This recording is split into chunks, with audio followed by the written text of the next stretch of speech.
असहजता पैदा होती है आदर्श से। मनुष्य पाखंडी हुआ, असहज हुआ, जटिल हुआ आदर्शों के कारण। लोग सिखा रहे हैं एक दूसरे को, माँ बाप सिखाते हैं बच्चों को, ऐसे हो जाओ कि देखो तुम्हें बनना है बुद्ध जैसा, कि बनना है सिकंदर जैसा, कि बनना है ऐसा। कोई माँ बाप अपने बच्चों को नहीं कहते कि तुम ही बनना है। बचना बुद्धों से, बचना महावीरों से। वे हो गए, सुंदर थे, महिमापूर्ण थे, मगर उनसे अगर कोई एक बात सीखनी हो तो यही सीखना कि वे अपनी निजता में जिए, तुम भी अपनी निजता में जीना। आचरण मत करना, अनुकरण मत करना। अनुकरण और आचरण आदमी को झूठा कर देते, क्योंकि द्वंद्व पैदा हो जाता। तुम कुछ हो, कुछ थोपते हो तो दोहरी बात हो जाती।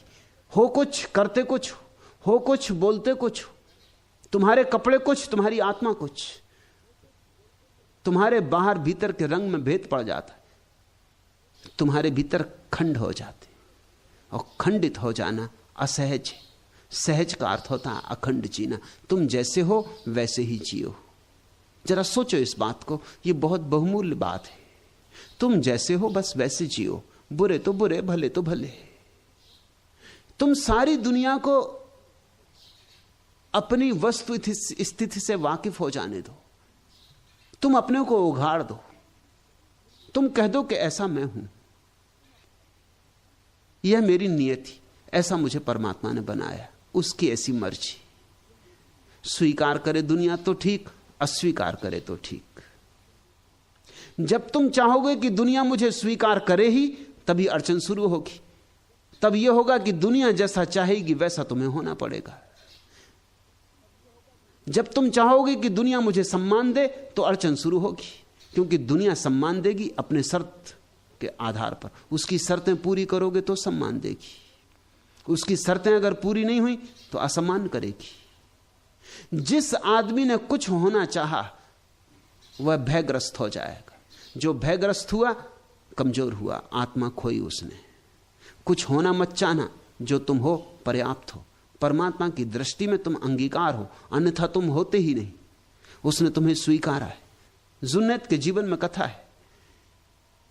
नए गांव में आके ठहरा जुन्नैद, सूफी फकीर था, बड़ा फकीर था। उसके पड़ोस में एक शरारती उपद्रवी आदमी था।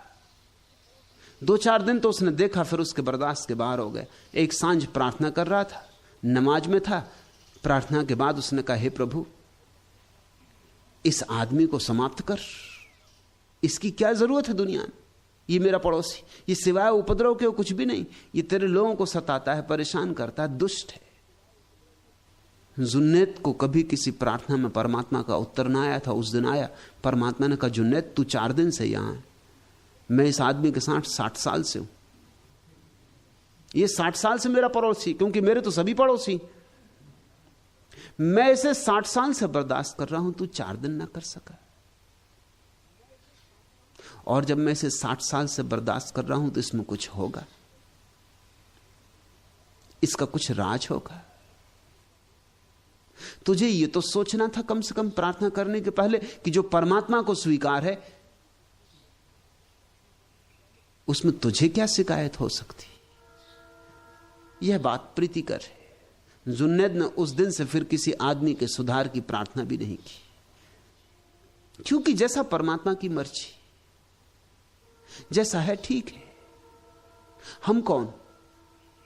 जीसस के पास कुछ लोग एक स्त्री को लाए और उन्होंने कहा कि इसने व्यभिचार किया है, और पुराने शास्त्र में लिखा है कि पत्थर मार के इसकी हत्या कर देनी चाहिए। आप क्या कहते?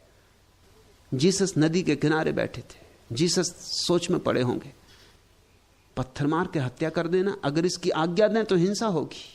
फिर जीसस के प्रेम के सिद्धांत का क्या होगा? और अगर कहें कि नहीं क्षमा कर दो तो लोग नाराज होंगे। लोग कहेंगे तुम हमारे पुराने धर्म का खंडन कर रहे हैं, हमारे शास्त्र का खंडन कर रहे हैं। लोग यही चाहते थे। असल में लोग आए ही इसलिए थे कि अगर जीसस कहेंगे कि क्षमा कर दो इसको, तो हम ये पत्थर जीसस को ही मारेंगे, क्योंकि वह हमारे पुराने धर्म ग्रंथ के खिलाफ बात कर रहे हैं। और अगर उन्होंने कहा कि मारो इसे पत्थर, तो हम इस स्त्री की हत्या भी करेंगे और जीसस से कहेंगे क्या हुआ तुम्हारे प्रेम का, तुम्हारी करुणा का। कहां गई तुम्हारी करुणा, कहां गया तुम्हारा प्रेम? सब धोखाधड़ी की बातें। मगर उन्हें पता नहीं था कि जीसस क्या उत्तर देंगे। जीसस ने कहा कि ठीक कहते हैं पुराने शास्त्र, ठीक ही कहते होंगे, उठा लो पत्थर, इस स्त्री की हत्या कर दो। लेकिन पत्थर वही लोग मारें जिन्होंने कभी व्यभिचार ना किया हो और कभी व्यभिचार का विचार ना किया हो। वो जो पंच गांव के आगे खड़े थे, मेयर रहा होगा और म्युनिसिपल कमेटी के मेंबर और सब, वो जल्दी से पीछे हट गए भीड़ में, क्योंकि कौन झंझट करे, गांव भर जानता है, सबकी हरकतें जानता है। और अगर व्यभिचार ना भी किया हो तो विचार तो किया ही। ऐसा आदमी तो खोजना कठिन है जिसने व्यभिचार का विचार ना किया हो, जो मोहित ना हुआ हो, आकर्षित ना हुआ हो। वो चुपचाप पीछे हट गए। धीरे धीरे वो जो लोग आए थे उनके हाथ में पत्थर थे, पत्थर उन्होंने वहीं गिरा दिए और धीरे धीरे लोग नदारत होने लगे। सांझ हो रही थी, सूरज ढल रहा था। सूरज के ढलते ही जैसे अंधेरा हुआ, लोग भाग गए वहां से। स्त्री अकेली छूट गई। उस स्त्री ने जीसस के चरणों पर सिर रखा और कहा कि आप मुझे जो भी सजा देना चाहें दें, मैं व्यभिचारिणी हूं, मैं स्वीकार करती हूं, मैं पापनी हूं, और आपकी करुणा ने मेरे हृदय को गदगद कर दिया। आप जो भी सजा दें। जीसस ने कहा कि मैं कौन हूं सजा देने वाला? मैं तेरे और तेरे परमात्मा के बीच कौन हूं? तू जान, तेरा काम जान और तेरा परमात्मा जाने। मैं कोई निर्णय नहीं लेता। अगर तुझे लगता हो कि कुछ गलत किया है तो अब मत करना, और तुझे लगता हो कि जो है वो ठीक है तो जारी रखना। निर्णायक परमात्मा होगा। तेरे और परमात्मा के बीच अंतिम निर्णय होने वाला है, कोई बिचवैया नहीं। तू जा। ख्याल करते हो इस बात में? जीसस का प्रत्यक्ष वचन है, बुराई की भी निंदा मत करना, बुराई की भी। क्यों? इसलिए कि अगर परमात्मा चला रहा है